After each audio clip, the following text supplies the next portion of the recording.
U.S. Steel Corporation today announced that it's permanently closing Jones and Laughlin steel plant is shutting devastating news. 200 American steel mills shut down all 1,000 workers. When you, as an economy, get rid of your manufacturing base, the results are very cataclysmic. You have a domino effect. You know, I always said our motto was, you dream it, we build it. Suddenly, I seen the sales dropping off.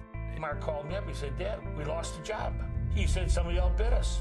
It's not within the United States, it's somebody overseas. Since the year 2000, we've lost about 5.5 million manufacturing jobs. That loss in manufacturing jobs is kind of the backbone that has caused this incredible unemployment. What do I do now? I'm almost 50 years old. All I know is this.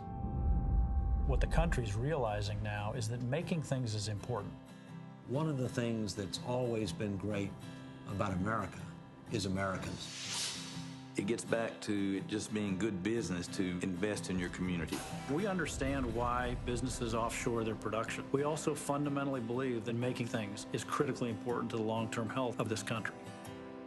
Back in my hometown. We're making more sales. We're making more partnerships.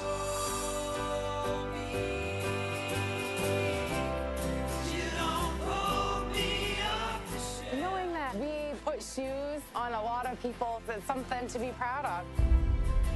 It's about believing in something. What if you fail?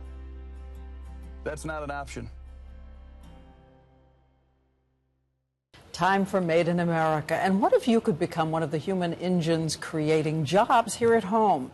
We know, we've said before, that each of us, if we spent just another $3.33 per year on Made in America products, we'd together create 10,000 jobs.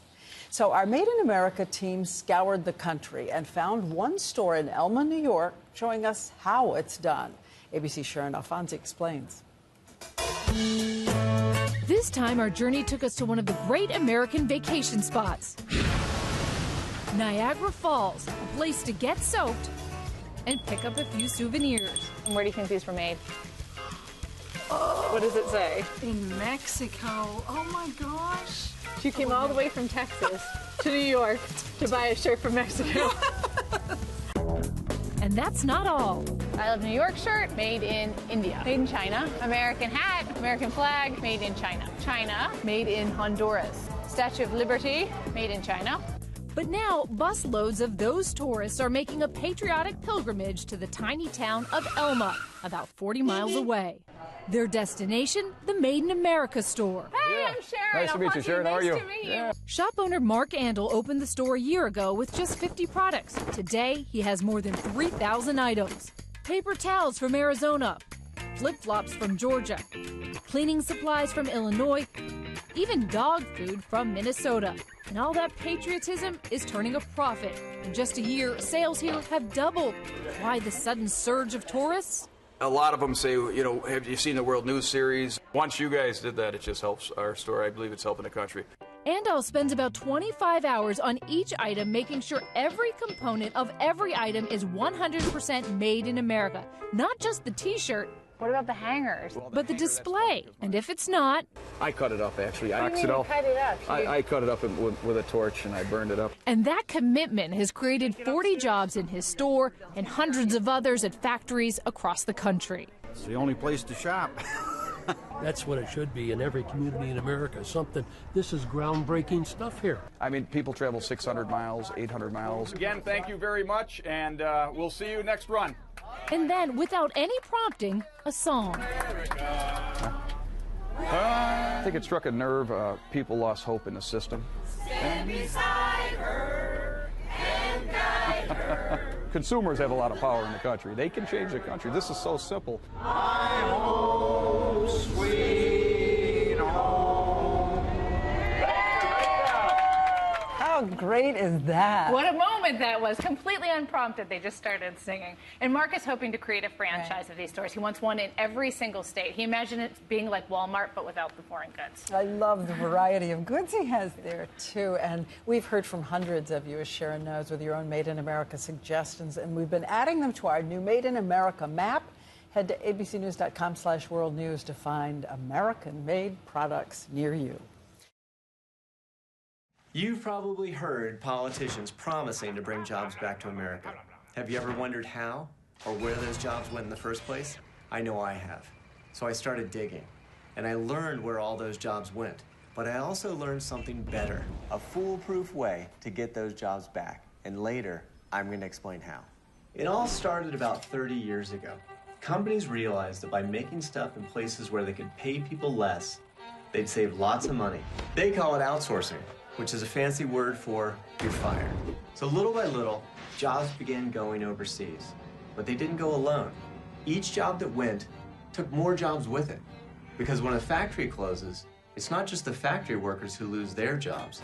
Lots of people in the surrounding community lose their jobs too. People who supply parts and raw materials to the factory, electricians or plumbers who help maintain the factory, chefs, hairstylists, or insurance agents. When the factory goes, those jobs follow. Economists said this was nothing to worry about. Americans would just think of stuff and the rest of the world would make it. Well, they were wrong. There aren't anywhere close to enough thinking up jobs to employ all of us Americans. And the ones we do have, they're disappearing too. Because the people who think of stuff, who design it and engineer it and improve it for the next year, they have to spend a lot of time right where it's made. So when the factory goes, the R&D goes too. What started as a trickle has turned into a full-blown fire hose, shooting U.S. jobs all over the planet. And now, after 30 years, it's hard to find anybody who hasn't been affected. The Great Recession has touched all of us. We all know someone who's lost a job, lost a home, or lost their entire life savings. But we sure screwed up. So now what? Luckily, we don't have to wait for the politicians. We can fix this ourselves, you and me, because we're consumers, and consumers have amazing power. In fact, if we decide to, we can reverse the flow of jobs today, right now. It's as simple as this. Every time you buy something, make sure it was made in America. But you have to pay attention. Sometimes, even if you think a brand is American, even if there's an American flag on the package, it might not be made here. And while it might cost just a little bit more, in the long run, it will cost a whole lot less. Here's how well it works. If each of us spends just 5% more on things made in America, economists say we will create a minimum of 1 million new jobs for Americans. 1 million jobs. Out of 100 purchases you make, maybe 20 of those are already made in the U.S. Then all you need to do is buy one more American-made thing. That's 5%. Just one more thing. Share this video with 2 friends. That's it, just 2 people. If every one of us shares this video with 2 people within a day of seeing it, in 1 month's time, it will have been seen by pretty much every single person in the country.